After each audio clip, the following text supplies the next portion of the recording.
Terus ada yang mengatakan duhur. Banyak ini Pak. Ada yang mengatakan.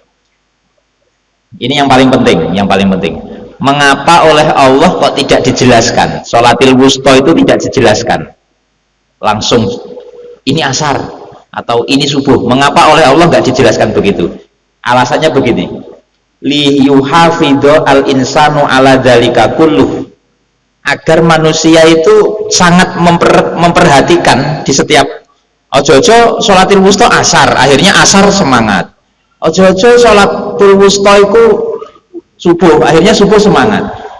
Kayak Lailatul Qadar. Nah ini kita sebentar lagi kan Ramadan. Mengapa Lailatul Qadar itu tidak dipastikan tanggal berapa? Hanya Qur'annya kan ya, Lailatul Qadri khairum min alfi syahrin itu loh. Jadi hanya dibahas begitu, Lailatul Qadri khairum min alfi syahrin tanazzalul malaikatu waruhu fiha bi idzni rabbi min kulli amrin salamun hiya hatta matla'il fajr. Hanya diterangkan fadilah besarnya tapi nggak dipastikan kapan Lailatul Qadar. Mengapa? Supaya kita itu setiap harinya semangat. Jangan-jangan tanggal 1 Ramadan, akhirnya 1 Ramadan semangat. Jangan-jangan Lailatul Qadar tanggal 2, akhirnya tanggal 2 Ramadan semangat.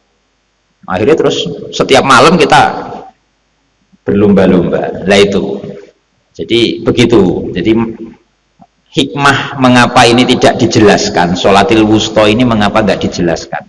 Karena biar setiap sholat kita berlomba-lomba. Jangan-jangan ini sama seperti tadi Pak, Jumat itu ya, dalam hadis Nabi, dalam 24 jam Jumat itu ada waktu fadilah, waktu utama. Ini waktu mustajab.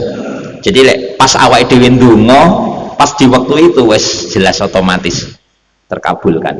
Cuma oleh Allah nggak dijelaskan kapan ya. Apa pas malam Jumat, apa pas Jumat pagi, apa pas khotibnya naik khutbah, apa pas duduk di antara dua khutbah, nggak dijelaskan. Mengapa? Biar orang itu setiap Jumat dalam 24 jam berlomba-lomba. Nah itu. Makanya kalau di pondok-pondok di pesantren-pesantren salaf yang kuno-kuno itu Jumat libur. Mengapa Jumat libur? Memang untuk dimaksimalkan untuk itu berlomba-lomba. Tapi kalau Jumat itu memang secara Islam waktu fadilah. Makanya kan khotib Bilalnya Jumat itu kan Sayyidul Ayyam. Jumat itu Sayyidul Ayyam, bose dino. Jadi bose dino itu Jumat. Itu ada waktu mustajab untuk doa, tapi tidak dijelaskan. Mengapa? Biar orang itu full 24 jam mulai ba'da maghrib malam Jumat, biar berlomba-lomba mencari fadilah. Nah itu contohnya seperti itu. Pun tak lanjut. Bismillahirrahmanirrahim. Itu ya, hafidhu ala sholawati wa sholatil wusta. Terus masih diperintah lagi terusnya, wa qumu lillahi qanitin. Dirikanlah sholat lillah krana Allah. Lah iki sing angel. Jadi sholat iki lillah. Wa qumu lillahi, dirikanlah sholat lillah krana Allah. Enggak krana surga, enggak krana neraka, enggak krana pahala, enggak krana malaikat, enggak krana siksa kubur, sudah pokoknya lillah, krana Allah tok, krana Allah tok. Makanya yang di kitab Ihya itu Imam Ghazali mengutip makalah ucapannya Robiah Al-Adawiyah, itu wali perempuan Bu. Jadi ada perempuan jadi wali namanya Robiah Al-Adawiyah. Itu beliau itu bicara begini, andai aku mampu membakar neraka dan surga, saat ini juga neraka surga tak bakar. Mengapa? Gara-gara neraka surga kita ibadahnya nggak jadi ikhlas. Iya kan?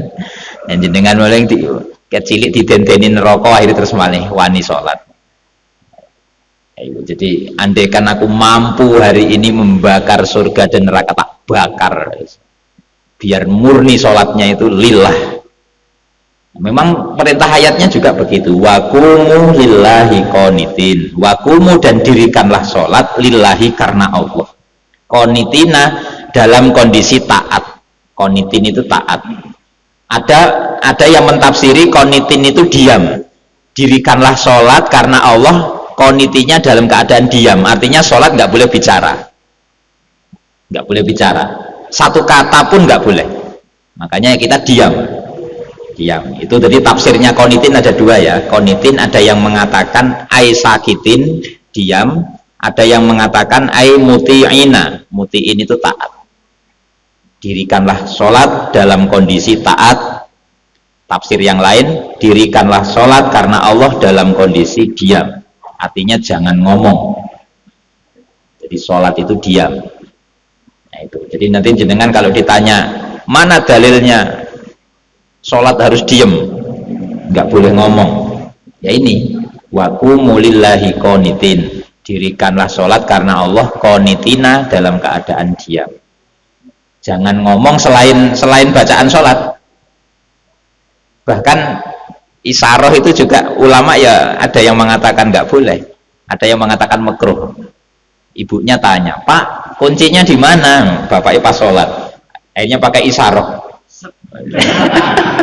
pakai isaroh mata. Nah, itu jadi masalah. Ya kan ada cerita itu toh Pak, yang anaknya lagi sholat dipanggil ibunya terus nggak jawab itu, siapa itu? Yang di Juret, pernah dengar cerita Juret ya? Juret itu sholat, ketika sholat dipanggil ibunya, nak dipanggil nggak jawab karena masih sholat.